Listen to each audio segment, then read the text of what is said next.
आज engineering material के part 2 में आप लोगों का स्वागत है। यहाँ पर क्वेश्चन नंबर 23 से 23 से शुरू करते हैं। Bybit metal is an alloy of which one of the following. तो बाइबिट मेटल मतलब किसका एलॉय है? तो लेड टिन का एलॉय है बाइबिट मेटल। लेड टिन का एलॉय कौन है? बाइबिट मेटल है।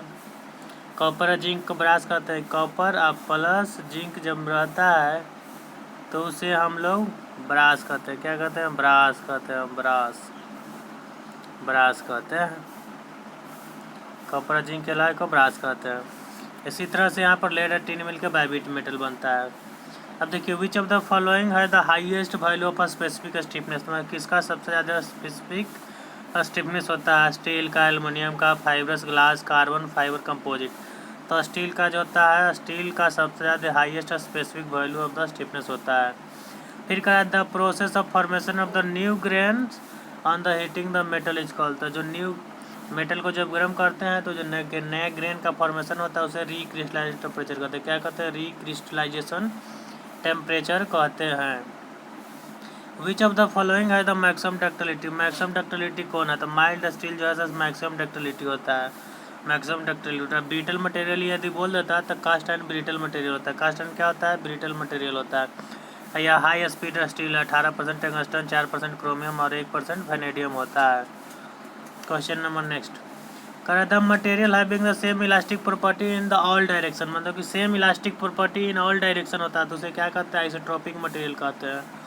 इलास्टिक प्रॉपर्टी यदि सब डायरेक्शन में सेम हो तो उसे आइसोट्रोपिक मटेरियल कहते हैं। क्वेश्चन नंबर देखते हैं next. The ability of a material to resist करता है softening at a high temperature. मतलब मटेरियल का एबिलिटी होता है जो रेसिस्ट करता है सॉफ्टनिंग को at a high temperature is known as. तो उसे क्या बोलते हैं? उसे हम लोग हॉट हार्डनेस बोलते हैं। हॉट हार्डनेस बोलते हैं। फिर कह रहा है toughness is related to. Toughness किससे रिलेटेड है? Toughness is related to energy observe before the fracture. Toughness जो होता है जब हम लोग मारते हैं तो एनर्जी एम्बैक्स करता है। इम्पैक्ट लोड के कारण आता है टफनेस। तो टफनेस इज किससे रिलेटेड है? Energy observe before the fracture. फिर कहता है addition of the nickel to the steel helps is in improving. तो जब निकल को स्टील में यदि मिला देते हैं तो फैटिग रेजिस्टेंस इंप्रूव कर जाता है। फैटिग रेजिस्टेंस इंप्रूव कर जाता है। निकल को लिए और स्टील में डाल दिए तो फैटिग रेजिस्टेंस इंप्रूव कर जाएगा। फिर करा the machinability of a steel can be improved by alloying the steel. तो मसैनिलिटी जो है ना, स्टील के मसैनिलिटी को इम्प्रूव करना तो कैसे इम्प्रूव करेंगे? सल्फर को डाल के। कैसे? सल्फर को डाल के ऐड करेंगे। फिर नेक्स्ट नंबर क्वेश्चन देखते हैं। कह रहा है कि if T is the recrystallization temperature. T क्या? Recrystallization temperature. तो the cold working of steel is. Cold working of steel क्या होता है? Less than T degree Celsius से होता है। लेस देन होता है T degree Celsius. Cold working में देखिए यहाँ पर कोल्ड वर्किंग कर रहा है तो लेस देन हो जाएगा। यदि हॉट वर्किंग कहेगा तो रीक्रिस्टलाइजेशन टेम्परेचर से ग्रेटर देन हो जाएगा T degree Celsius hot working में। कोल्ड वर्किंग में less than. The important property of a material in all material forming process. तो मेटल फॉर्मिंग प्रोसेस में, जो मेटल फॉर्मिंग प्रोसेस है इसमें कौन सा प्रॉपर्टी इंपॉर्टेंट होता है? तो मेटल फॉर्मिंग प्रोसेस में प्लास्टिसिटी जो होता है से इंपॉर्टेंट प्रॉपर्टी होता है। क्या होता है? प्लास्टिसिटी इंपॉर्टेंट प्रॉपर्टी होता है। फिर कह रहा है the ductility of a material after work hardening. तो डक्टिलिटी ऑफ अ मटेरियल का जो डक्टिलिटी होता है वर्क हार्डनिंग के बाद वो क्या होता है? तो वह डिक्रीज कर जाता है। क्या होता है? डिक्रीज कर जाता है। What property of a material enable it to be drawn into the wire with the application of the tensile force? कौन सा ऐसा प्रॉपर्टी है जो मटेरियल इनेबल होता है to be drawn into the wire? तो वह डक्टिलिटी होता है। यदि किसी भी क्वेश्चन का आंसर आप जानते हैं तो पॉज करके वीडियो को ऑप्शन को कमेंट बॉक्स में इन करें, वहाँ पर पुटअप करना है। ठीक है। Which of the following material is the most elastic होता है? कौन सा ऐसा मटेरियल है जो मोस्ट इलास्टिक होता है? तो हम लोग का स्टील जो है तो सबसे इलास्टिक मटेरियल कोई है तो वह स्टील ही है। Next number question.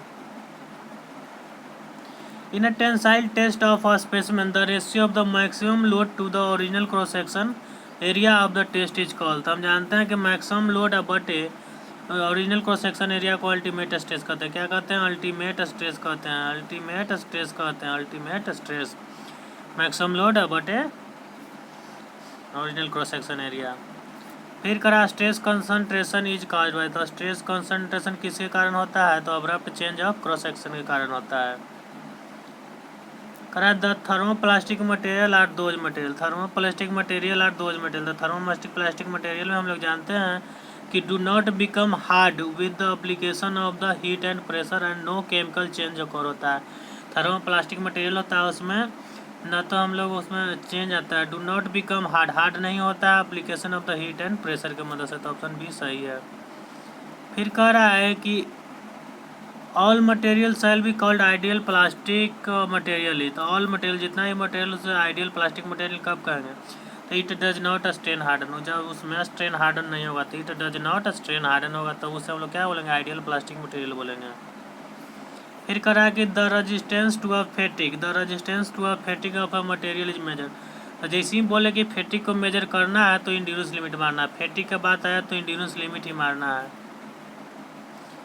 Question number next, a body having the same property through out is the volume, मतलब कोई बॉडी है जिसका प्रॉपर्टी क्या है, सेम है थ्रू आउट इट्स वॉल्यूम, पूरा वॉल्यूम के, तो उसे हम कौन सा मटेरियल कहेंगे, होमोजीनियस मटेरियल, क्या कहेंगे, होमोजीनियस मटेरियल कहेंगे।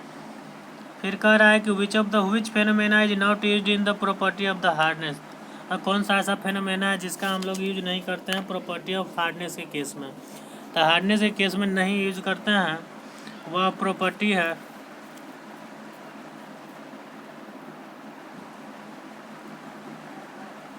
फ्रैक्चर। हम लोग जानते हैं कि हार्डनेस के कारण इंटेंशन भी होता है, वियर भी होता है और स्क्रैच भी कर सकते हैं, तो ऑप्शन बी आपका सही है। फिर कह रहा है